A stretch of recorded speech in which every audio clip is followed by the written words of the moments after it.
정서행동장애 중 과잉행동장애, 즉 ADHD에 대해 발표할 우리 아이가 달라졌어요. 임소장입니다. 지금부터 저는 ADHD가 무엇인지, 왜 발생하는지, 진단을 내리는 기준엔 어떤 것들이 있는지, 또 검사 방법과 치료 방법에는 어떤 것들이 사용이 되는지, 마지막으로 ADHD 자녀를 둔 부모님들이 알아야 할 팁들에 대해 정리하며 발표를 마치도록 하겠습니다. 자세한 설명을 하기 전 영상을 하나 보시겠습니다. 그리고 자신이 마음에 들지 않는 행동이 나타났을 때 폭력성을 보입니다.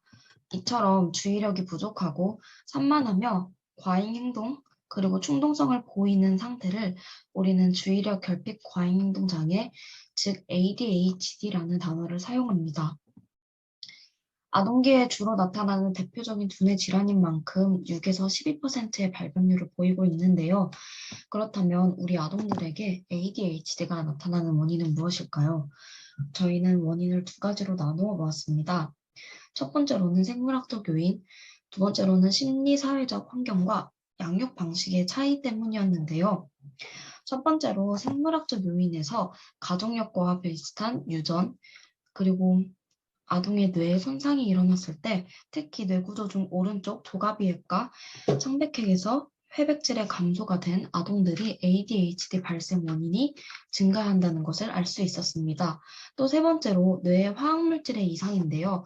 뇌에 신경물질을 전달하는 노르에피네프린과 도파민, 그리고 아세틸콜린과 세로토닌 등의 결합 부족과 불균형으로 인해 ADHD가 발생하고 있습니다. 두 번째로 심리사회적 환경과 양육 방식의 문제인데요. 부모와 가족 환경에 대한 문제입니다. 부모의 맞벌이 여부, 그리고 부모의 학력 수준 등에 따라서 영향을 받기도 하고, 임신 중 부모가 흡연을 하거나 당뇨가 있었을 경우 ADHD 발생 원인이 높아지게 되는 것입니다. 그 외의 것들로 전두엽 기능 저하와 환경 요인, 즉 납과 카드뮴 등의 중금속 노출로 인한 발생 위험 증가도 존재합니다. ADHD를 진단하기 위해서는 선명과 평가의 단계를 진행해야 됩니다. 우선 부주의 그리고 과행동 충동성 영역에서 6개 이상의 증상이 6개월 동안 나타나야 하고 부적응적이고 발달 수준에 맞지 않아야 합니다. 그뿐만 아니라 기능적 손상이 2개 이상의 환경에서 나타나며 연령은 12세 이전의 아이들 중 발달 수준이 맞지 않는 아이들을 먼저 선별을 하고 증상 척도 및 평가 도구를 활용하여 면담을 진행하여야 합니다. 이때 작업치료사는 DMS5 진단 기준의 18개의 항목을 하나하나 자세한 면담을 시행하고 증상에 대한 존재 여부뿐만 아니라 얼마나 오랜 시간 나타났는지, 얼마나 심각하게 나타나는지, 또 얼마나 자주 나타나는지, 처음 발병하게 된 나이는 언제인지 등을 파악하는 것이 가장 중요합니다. 과학적 ADHD 두뇌 기능 평가 프로그램을 통해 초기 상담 및 기초 질문을 진행을 한 뒤 아동에게는 주의력 검사와 뇌기능 검사를 각각 30분간 실행하게 됩니다. 또 부모에게는 부모 양육 검사, 정서 행동 검사, 양육자 면담을 각 10분, 30분, 60분 동안 실시하게 되는데요. 이 과정을 지낸 후 평가 설명을 하고 훈련을 계획합니다. 17세 이하 아동과 17세 이상 성인의 ADHD 진단 차이점이 있다면 청소년이나 성인의 경우는 적어도 5가지 증상을 만족해야 하고 또 그 외의 사람들은 9개의 증상 중 6개 이상이 적어도 6개월 동안 사회적, 학업적, 직업적 활동에 직접적으로 부정적인 영향을 미쳐야 합니다. DSM-5의 진단 기준을 보시면 첫 번째로 부주의 파트에서는 세부적인 면에 대한 면밀하게 주의를 기울이지 못하고 과제를 수행할 때 집중을 하지 못하는 것을 대표적으로 들 수 있습니다. 두 번째로 과잉 행동과 충동성 부분에서는 의자에 앉아 있어도 가만히 앉아 있지 못하고 충동적으로 지나치게 뛰어다니거나 높은 것을 기어오르고 다른 사람에게 지나치게 참견을 하는 등 이런 대표적인 사항들이 있습니다. 이런 증상들을 정확하게 파악하는 것이 ADHD를 판단하는 중요한 기준으로 작용하기 때문에 세밀한 관찰이 필요합니다. 그럼 ADHD 검사하는 방법에는 어떤 것이 있을까요? 첫 번째로는 국내 아동을 대상으로 신뢰도와 타당도가 입증된 ADS 주의력 결핍 검사입니다. ADS는 한국 최초의 자동화된 주의력 장애 진단 시스템으로서 5세에서 15세 아동 및 청소년을 대상으로 많이 사용되고 있고 여러 가지 패턴들을 통해 주의력을 평가할 수 있다는 장점이 있습니다. 일정한 간격으로 자극과 비자극이 혼합되어 제시되기 때문에 검사를 받는 사람은 시각과 청각 자극에 대해 15분간의 테스트를 마치고 누락 횟수, 그리고 오경부 횟수, 반응 시간의 평균, 그리고 반응 시간의 표준 편차, 이 네 가지의 지표값들로 측정을 하게 됩니다. 증상은 청소년기와 성인기 동안 약해지게 되지만 부주의와 계획성 부족, 충동성은 지속되어 성인기까지 상대적인 손상을 받게 됩니다. 주로 소화기에는 과잉 행동이 주로 나타나고 청소년기에는 충동성, 성인기에는 주의력 결핍이 두드러지게 됩니다. 두 번째로는 CNT 검사인데요. CNT 검사는 전사나 신경인지 기능 검사입니다. 정신건강의학과에서 주로 시행되는 검사로 측정하고자 하는 환자의 인지적인 문제를 체계적이고 표준화된 방식에 따라 양적으로 측정하여 개인 간 비교, 그리고 개인 내 비교를 가능할 수 있도록 하게 만드는 검사입니다. 이때 검사자는 주변 환경이 조용하게 유지를 해야 하고 프로그램에 대한 설명을 진행하고 인지기능 평가를 시행합니다. 프로그램에 나타나는 문자와 음성으로 확인을 한 뒤 주의력, 기억력, 기억운동, 협응능력, 종합적 인지, 사고능력 등 다양한 신경인지 기능을 검사하게 됩니다. 세 번째로는 스투룹 검사인데요. 억제 과정의 효율성을 위해 단어의 색과 글자가 일치하지 않는 조건에서 자동화된 반응을 억제하고 글자의 색상을 맞춰야 하는 검사입니다. 반응 시간에 주의에 따라 달라지는 간섭과 촉진 현상을 스투룹 효과라고 하는데요. 스투룹 간섭 효과는 자극에 대한 무의식적인 자동적 주의 때문에 정보를 처리하는데 더 많은 시간과 노력이 드는 현상입니다. 이것은 전두엽의 억제 과정을 반영하여 인지적으로 주의를 기울여야만 과정을 나타내는 효과입니다. 반대로 스트룹 촉진 효과는 색깔과 색깔 그리고 단어의 단어색이 일치하는 경우 색을 말할 때 시간이 더 적게 걸리는 효과를 말하는데요. 효과의 크기가 간섭보다 작아서 나타나는 현상을 의미합니다. 네 번째는 아동용 색선로 검사입니다. 이 아동용 색선로 검사는 성인 색선로 검사에서 파생된 것인데 문화 및 언어의 영향을 최소화하고 기존의 선로읽기 검사의 수정과 보완을 통해 개발된 검사입니다. 단시간에 검사를 진행할 수 있다는 장점이 존재하지만 아동용 색선로 검사는 문화와 언어의 영향을 최소화하여 공통적으로 사용되는 색을 사용합니다. 색으로 결정한 이유는 유아기 때부터 획득하는 인지 능력이기 때문에 모두에게 공통적으로 활용할 수 있는 안전한 연구이기 때문에 색을 사용합니다. 아동용 색선로 검사는 약자로 CCTT인데요. 색 순서의 오류, 숫자 순서의 오류, 근사 오류와의 측정, 촉진, 그리고 진단별 수행 특성이나 상태에 따른 인지 기능의 변화 및 기능 장애에 대한 많은 정보를 제공하기 때문에 변별력을 상승시킵니다. 아동용 색선로 검사는 두 가지로 분류하게 되는데요. CCTT1은 숫자를 순서대로 오름차순에 따라 연결하는 것이고 예를 들어 1, 2, 3 이런 식으로 연결하는 것입니다.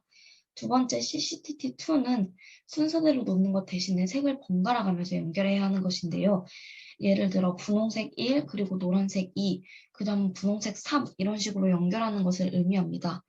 만약 10초 이상 연결하지 못한다면 검사자가 알려주고 연습과 본시행으로 구성되어 있어 오류를 범하게 된다면 틀렸다는 것을 알려주어야 합니다. 다섯 번째는 CAT 검사입니다. CAT 검사는 종합주의력 검사인데요. 아동과 청소년을 대상으로 하여 주의력을 종합적으로 평가하는 것입니다. 정보에 관심을 가지고 문제 해결을 위한 집중력이 필요할 때 주의력이 필요하기 때문에 주의력은 매우 중요한 요소로서 적용됩니다. 주의력은 단순 주의력, 선택 주의력, 분할 주의력, 작업 기억력 등으로 구성되며 이것을 파악하기 위해 다양한 검사를 시행하는데 단순 선택 주의력은 원하는 시각이나 청각 자극에만 반응하는 것이고, 억제 지속 주의력은 지속적으로 주의력을 유지하며 충동성을 반응할 수 있는 능력을 의미합니다. 억제 지속 주의력은 지속적으로 주의력을 유지하고 충동성을 억제하는 능력이고, 분할 주의력은 두 가지 이상의 자극을 처리할 수 있는 능력을 의미합니다. 작업 기억력은 자극을 순서대로 기억하여 처리하는 능력을 의미하며 이것들을 파악하기 위해 다양한 검사를 진행하게 되고, 주의가 산만하거나 말을 제대로 하지 못하는 아이들, 행동이 어눌한 아이들, 이런 ADHD 환경을 보이는 아이들에게 유용합니다. 그 다음으로 ADHD를 치료하는 방법인데요. 대표적으로는 약물 치료가 존재합니다. 약물 치료에선 복용 시 주의할 점은 아이에게 가장 잘 맞는 약물과 용량을 얼마나 먹을 건지, 또 일주일에 몇 번, 하루에 몇 회를 복용할 것인지에 대한 스케줄을 세우는 것이 가장 중요합니다. 두 번째로, 복용하는 동안 아이의 행동 변화를 유심하게 관찰을 해야 하고, 행동의 변화가 생긴다면 의사와 상담을 진행하여 약을 변화시키거나 부작용 등을 고려하여야 합니다. 또한 아이가 성장함에 따라 ADHD 증상이 변화할 수 있기 때문에 이에 따른 치료의 변화도 생길 수 있다는 것을 숙지하여야 합니다. 두 번째로, 부작용은 혈압이나 맥박이 증가하여 가슴이 아프거나 숨이 차고 기절하는 경우가 있습니다. 또 자살과 관련하여 행동, 환각, 공격적 행동 등이 새로운 정신적인 질환이 나타나기도 하고 발작이 나타나는데, 이런 부작용의 종류와 발생 빈도는 약물에 따라 다르기 때문에 약의 복용량 그리고 복용 방법 등을 숙지하여야 하고, 이 모든 사항들이 나타날 시에 반드시 의사와 상의해야 한다는 것을 명심해야 합니다. 세 번째로는 중독성인데요. 이 ADHD는 약물로서 효과적인 증상을 호전시킬 수 있기 때문에 약물 치료가 필요합니다.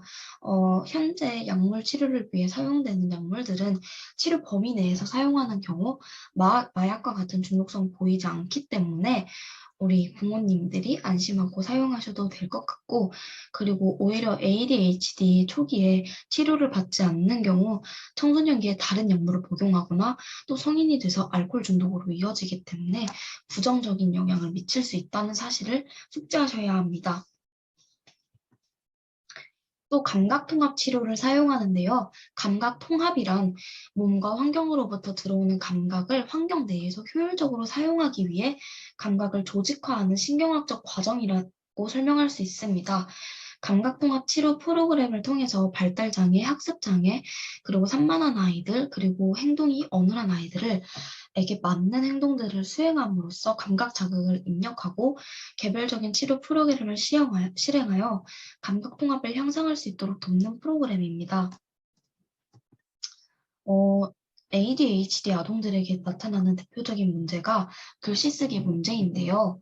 지식을 생각하거나 학업 과제로서 해야 하는 것들을 제 시간에 해내지 못하기 때문에 학업 수행과 자존감 영향에 문제가 미칩니다. 그렇게 ADHD 아동들은 보통 아동들이 가지고 있는 감각 운동을 가지고 있지 않기 때문에 기본적으로 팔 자세와 허리 자세를 취하는 것에 문제가 생기게 되는데, 이런 감각 통합 치료를 통해서 신경계를 성숙시키는 효과가 있기 때문에 감각 통합 치료를 진행하여야 합니다.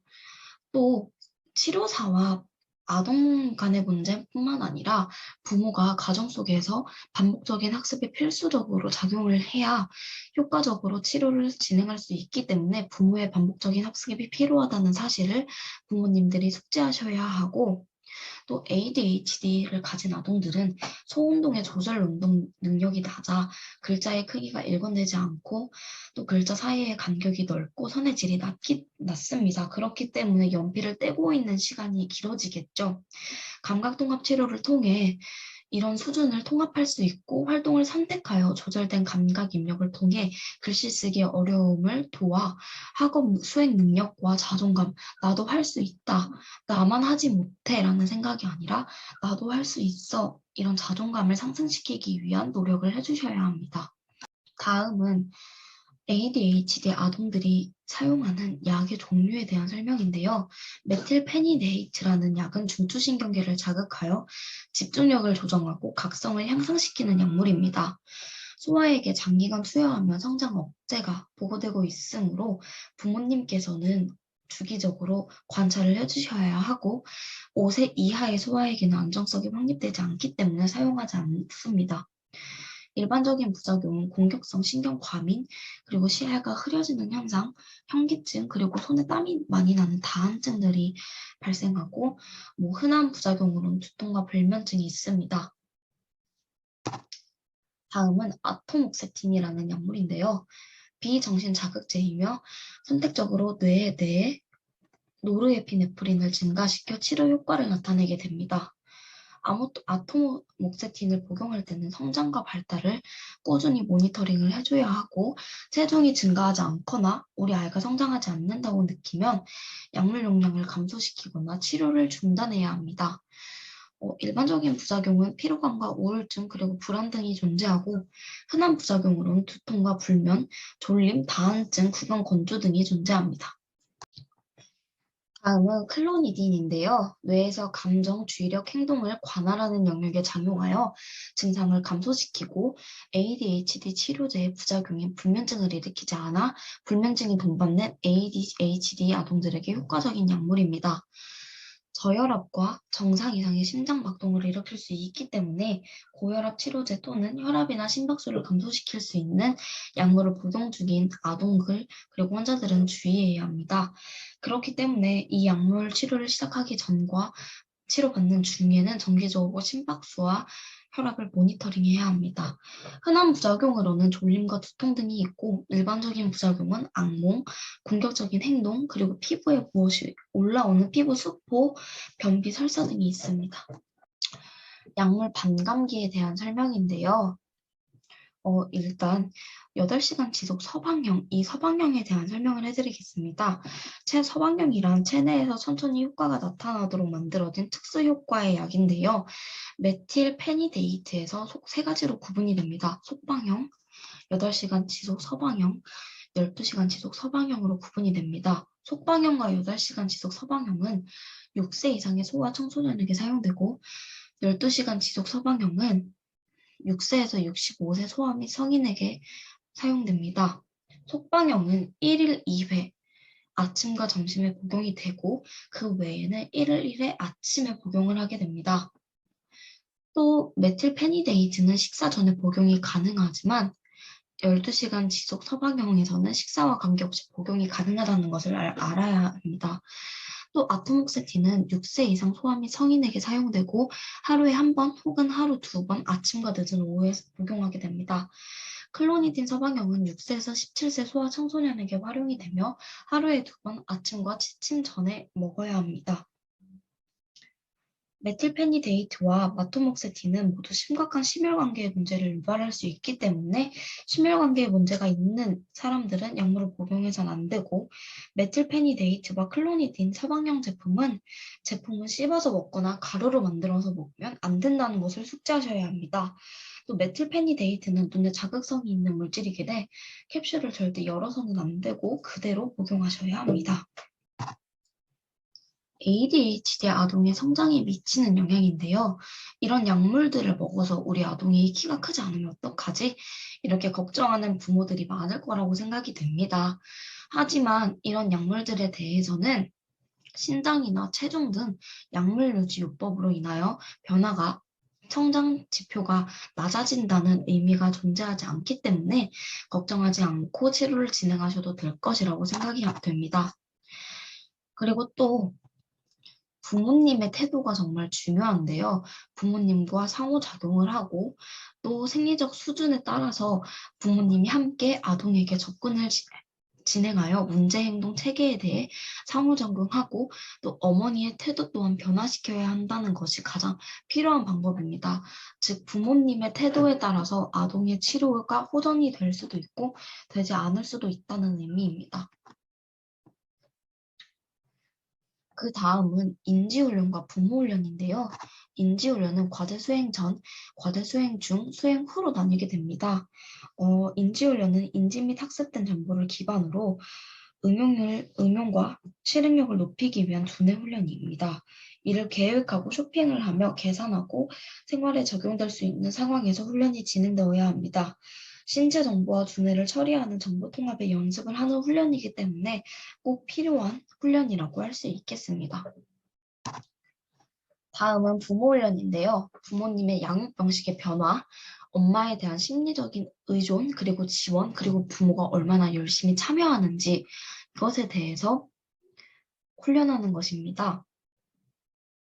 아동의 행동 특성은 부모의 행동이나 태도와 상호 고류적인 관계에 있기 때문에 ADHD 아동들은 특히 부모와의 관계에서 중요한 역할을 보이고 있습니다.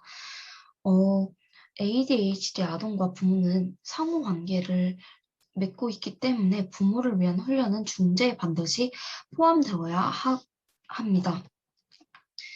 아이를 포맨풍량으로 만드는 부모의 5가지 실수는 첫 번째는 아이에게 고함을 지르거나 협박하는 일입니다.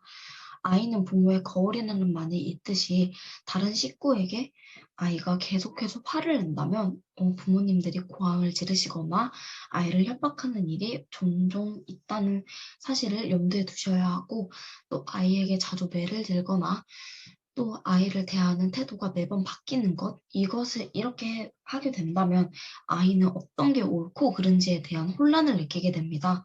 또 아이의 숙제나 아이를 위해서 무엇이든지 다 해주는 일은 스스로 생각하는 법을 배우지 못해 부모님에게 너무 의존을 하게 되고 의존성이 높아지기 때문에 자신이 수행해야 하는 일 또한 제대로 해내지 못하게 됩니다. ADHD 자녀를 둔 부모님들을 위해 알아야 할 팁을 알려드릴 것인데요. 우리 아이가 남들보다 다른 아이들보다 너무 활발하고 공격적인데? 라는 생각이 들 때 주의력 결핍형 ADHD에 대한 행동을 알려드리겠습니다. 초기 아동기에선 조용한 일뿐만 아니라 자신이 좋아하는 활동적인 일에도 몰두하지 못하는 경우, 하지만 자신을 돌보는 기본적인 행동에 대한 문제는 없지만 활동적이고 조용한 일에 집중을 하지 못하는 경우 의심을 해보셔야 하고 또 중기 아동기에서 내가 하고 있는 활동을 끝까지 마치지 못하는 경우 또 사회성이 부족하고 타인의 신호를 알아채지 못하는 경우가 있기 때문에 의심을 해보셔야 합니다. 마지막으로 청소년기에서는 운동이나 동아리 모임에 오랜 시간 참여하지 못하고 끝까지 참여하지 못하고 중간에 그만두는 경우입니다. 하기 싫은 과제가 있을 때는 하지 않는 것뿐만 아니라 내가 좋아하는 TV 보기, 내가 좋아하는 게임, 내가 좋아하는 책 읽기 이런 것들을 하는 중에서도 자주 왔다 갔다 하고 산만함을 보이는 것이 특징입니다. 과잉 행동 및 충동성 의심 행동에서는 초기 아동기에서는 사람에게 뛰어들고 부딪혀서 다치는 경우 이야기를 듣거나 놀이를 하기 위함에도 불구하고 앉아 있으려고 하지 않는 아동들을 의심해 보셔야 하고 중기 아동기에서 게임을 할 때 다른 아이에게 지나치게 참견하여 다른 아이들에게 피해를 주는 아이들을 의심해 보셔야 합니다. 마지막으로 청소년기에선 어슬렁어슬렁 거리고 내 할 일을 제대로 하지 못하며 대인관계에서 짜증을 불러일으키는 아이들을 의심해 보셔야 합니다. ADHD를 둔 아동이라고 해서 이 부모님이 외동이라고 단정 지을 수는 없는데요. ADHD와 형제 관계에서 부모님이 하셔야 하는 태도에서는 ADHD를 가지지 않고 있는 자녀와 주기적으로 1:1 면담을 시행하셔서 우리 아이가 오늘 이런 일이 있었구나, 이런 상황에서 속상했구나, 이런 식으로 아이에게 공감을 해주시는 것이 중요합니다. 또 BADHD 아동과 함께 ADHD 형제와 어떤 상황에서 이렇게 해야 해 하는 학습을 제공하는 것이 중요하고 또 형제 자매 ADHD를 다루는데 어려움이 있을 때는 공감하고 같이 이해해 주셔야 하는 것이 포인트입니다. 또 마지막으로 ADHD를 둔 가정에서는 BADHD 아동과 ADHD 아동 그리고 부모와의 확실한 규칙 그리고 결과 그리고 루틴, 엄격한 감독 그리고 자주 행하는 피드백 등 그리고 제일 중요한 많은 칭찬들이 중요합니다. 내가 씻고 나서는 수건을 갖다 놔야 돼. 이런 규칙들을 정해주고 이걸 하지 않았으면 너에게 주는 스티커 하나를 주지 않을 거야. 이런 식으로 규칙과 결과에 대한 개념을 자리 잡아 주셔야 합니다. 또 ADHD 자녀를 둔 부모님이 집에서 요즘 같은 코로나 시국에는 밖에 나가지 못하기 때문에 집에서 할 수 있는 간단한 프로그램에 대해서 설명을 드릴 건데요. 첫 번째로는 집에서 가장 간단하게 할 수 있는 천기백기 게임입니다. 천기백기 게임은 하얀색 올려, 천기 올려, 백기 올려 이렇게 말하는 청각 신호를 듣고 아동의 전두엽 제어가 필요하기 때문에 ADHD 자녀에게 어, 효과적인 영향을 미치는 게임으로 존재하고 스피드 게임은 스스로 설명하는 말하는 과정에서 좌뇌를 사용하기 때문에 긍정적인 영향을 미치게 됩니다. 또 몸으로 말해요라는 게임은 한 가지의 단어를 보고 아동이 직접 몸으로 표현을 할 수 있게 만들어서 우뇌를 사용하고 표현 능력 등 몸의 활용을 증가시키기 때문에 증상을 호전시키는데 중요한 영향을 하는 게임입니다. 또 예측 능력 향상법 중 바둑을 사용할 수 있는데요. 바둑은 예로부터 집중력 향상에 좋은 영향을 미친다고 알려져 있기 때문에 바둑을 활용하는 것 또한 좋은 방법입니다. 바둑이 아니더라도 오목과 장기 등 쉽게 부모와 아동이 같이 할 수 있는 프로그램을 가정에서 진행해 주셔야 합니다. 또 ADHD를 둔 부모가 가정에서 ADHD 자녀를 위해 주기적으로 실행해주면 좋은 스트레칭에 대해 찾아보았는데요. 영상 한번 보실게요. 안녕하세요. 뇌교녀연구소 이승용입니다. 오늘은 집에서 할 수 있는 ADHD에 도움이 되는 운동들에 대해 알아보도록 하겠습니다. 보통 ADHD 아동들을 검사해보면 공통적인 문제가 있습니다. 바로 이런 자세 유지가 안 된다는 것인데요. 자세 유지를 할 때 지탱을 해주는 우리 중심 근육의 힘이 약하기 때문에 오랫동안 자세 유지가 안 되는 것입니다. 자세가 이렇게 흐트러지다 보면은 우리 시각 정보도 같이 무너지기 시작하면서 집중력이 급격하게 떨어지는 것이고요. 고로 집중력의 기초가 되는 중심 근육 운동을 통해 자세 근육을 잡아주는 것이 필요한데요. 미국의 대뇌 생리학자인 로저 스페리 박사에 의하면 인간의 근육과 관절들 중에 척추를 따라 존재하는 근육과 관절에서 자극을 전달해주는 수용체수가 가장 많이 발견된다라고 했습니다. 고로 중심 근육의 발달은 우리 아이들의 두뇌 발달에 기초가 되는 것이죠. 그럼 거두절미하고 ADHD를 잠재울 수 있는 중심근육 운동들을 소개시켜 드리도록 하겠습니다. 이제부터 ADHD 아동들 자세 유지를 위한 중심근육 운동들에 대해 알아보도록 하겠습니다. 자세가 유지돼야 시각이 흐트러지지 않는다. 그 기초입니다. 첫 번째 동작으로 브릿지 동작인데요. 아이를 눕혀줍니다. 근데 보통 아이들 같은 경우는 이렇게 크지 않죠. 성인이기 때문에 이렇게 큰데 어린 아이들 같은 경우는 우선 고정시켜줘야 될 게 다리를 고정을 시켜주셔야 돼요.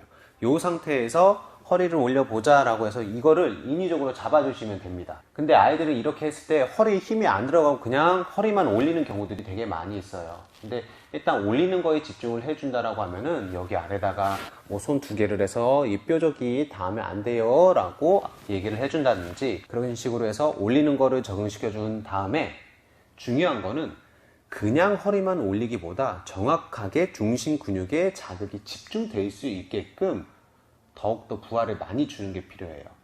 저항요법을 쓰는 건데요. 하는 방법은 간단합니다. 사실 골반을 안정화시켜 놓고 호흡 근육을 강화시켜서 복압을 정확하게 힘을 준 상태에서 허리를 올려야 되는데 우리 아이들한테 그런 설명하면 이해를 못해요. 쉽게 할 수 있는 방법은 배를 때려주세요. 배를 때리면 자연스럽게 배에 힘이 들어가요. 그 상태에서 눌러보면 배가 땅땅해집니다. 그 상태를 유지한 상태에서 바로 허리를 올리게끔 해주는 거예요. 이때 그냥 올리어서 버티는 것도 좋지만 더욱더 재미 요소와 자극의 양을 강하게 가져가 주려면 눌러주면 됩니다. 누르기 6초. 하나, 둘, 셋, 넷, 다섯, 여섯. 다음에 밀기. 각각 좌우 6초씩 진행을 해주게 되면 훨씬 더 많은 부하를 우리 중심 근육에 집중을 해줄 수가 있어요. 중심 근육에 대한 자극이 뇌로 많이 향상될 수 있게끔 그냥 하기보다는 집약적으로 힘이 들어갈 수 있게끔 여러분들이 자세 유지를 잡아주시는 게 중요한 포인트입니다. 두 번째 동작은 플랭크 동작인데요. 초보자이기 때문에 이제 무릎을 구부리고 시작해 주는 것을 추천드립니다. 그리고 이때 꼭 중요한 부분들은 팔꿈치가 90도가 되게끔 만들어 주세요. 팔꿈치 90도, 어깨각도 90도가 되게끔 만든 상태에서 허리를 올려주는 거예요. 해서 90도가 유지가 되게끔 머리에서부터 허리까지는 일자가 될 수 있게끔 이 자세를 만들어주는 게 기본 동작인데요. 이것도 아까랑 동일해요. 복압이 들어가고 중심 근육에 힘이 들어간 상태에서 운동이 진행되는 게 훨씬 더 효과적이기 때문에 이거 역시도 저항 훈련을 같이 주는 거예요. 시작해서 올리면은 자, 엄마랑 같이 버티기 게임을 해볼게요. 자, 버티면 스티커 하나, 둘, 셋, 넷, 다섯, 여섯. 당기기 6초, 밀기 6초 각각 이런 식으로 해서 6초 동안 우리가 얼마나 이 복압에 대한 부분, 중심 근육에 대한 부분에 집중을 할 수 있게끔 만들어주는지를 우리 훈련을 통해서 자극시켜 주시면 되겠고요. 잘하는 아이들 같은 경우는 무릎을 대고 하는 게 아니라 무릎을 펴고 훈련을 진행해 주시면 돼요.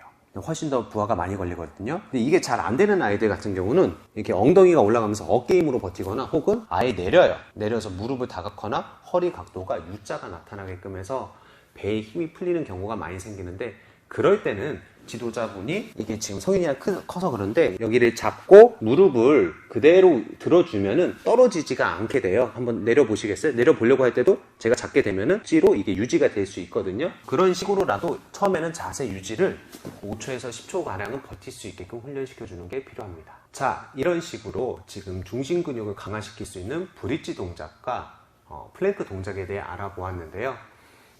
사실 이런 동작들은 우리 유튜브라든지 뭐 블로그 같은 데 잘 검색해 보시면 전문가 분들이 더 자세하게 잘 설명해 놓은 영상들이 있습니다. 같이 참고해 보시면 좋을 것 같고 제가 알려드렸던 포인트들 우리 아이들이 자세 유지가 안 나온 거를 정확하게 할 수 있게끔 도움이 될 수 있는 그런 팁들을 여기 영상에서 잘 간직해 가시면 좋을 것 같습니다. 어떠셨나요? 오늘 정보가 아이를 케어하는 데 있어 조금이라도 도움이 되셨을까요? 도움이 되셨다면 구독과 좋아요 부탁드리고요. 제가 추천해드리는 영상도 같이 확인해 보시기 바랍니다. 그럼 오늘보다 행복한 내일을 위해 다음 편에도 유익한 정보로 찾아뵙겠습니다. 감사합니다.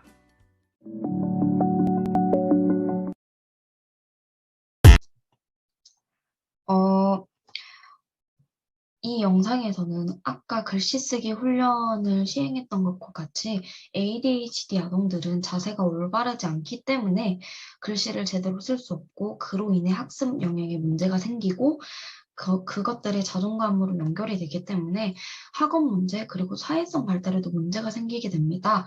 주기적인 스트레칭으로 아동들의 자세를 잡아주신다면 증상이 조금 더 빠르게 호전될 것이라고 생각이 듭니다. 또 ADHD 자녀를 둔 부모님들은 음식 또한 신경을 쓰셔야 하는데요.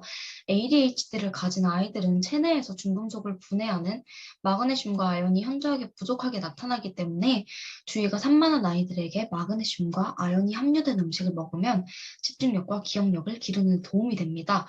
대표적인 음식으로 곡식이 존재하는데 학부모님들이 그리고 부모님들이 쉽게 만들 수 있는 음식들 중에는 카레와 현미 호두죽이 있습니다. 콩고기 카레에서는 고기를 콩고기로 사용해도 되지만 완두콩을 넣는 등의 방법으로 변화를 시켜서 음식을 해주시면 좋을 것 같습니다. 두 번째는 오메가3인데요. 오메가3 또한 신경 전달 과정과 실행 등에서 뇌의 중요 기능에 중요한 역할을 한다고 밝혀져 있습니다. 오메가3는 포화지방산의 한 종류이기 때문에 인간이 스스로 합성되지는 않고 생선이나 옥수수, 해바라기 이런 것들을 섭취함으로써 합성이 가능하게 됩니다. 대표적인 음식들로는 고등어 구이, 집에서 자주 먹는 고등어 구이, 그리고 아이들이 좋아하는 연어가스, 타르타르 소스를 곁들인 연어가스를 자주 준비해 두시면 좋을 것 같고, 마지막으로는 견과류입니다. ADHD 아동들을 보면 견과류나 씨앗에 풍부한 오메가3가 지방산의 전구체로부터 필수 지방산인 리놀레산으로 만들어지는 성분을 잘 만들어지지 못하는 경향이 있습니다. 그렇기 때문에 BADHD 아동들보다 현저히 낮은 수치를 보이고 있기 때문에 이런 DHA의 투여는 아이들의 행동과 증상에 호전을 발생하게 됩니다. 대표적인 음식으로는 견과류로 만들어진 음식들이 있는데요. 집에서 자주 먹는 멸치 호두 볶음, 그리고 베이커리에 가면 흔하게 볼 수 있는 호두파이 등이 존재하기 때문에 학부모님들이 많이 참고해 주시면 아이들의 호전을 위한 노력이 될 것이라고 생각합니다. 출처를 여기 작성해 놨고, 지금까지 긴 발표 들어주셔서 감사합니다.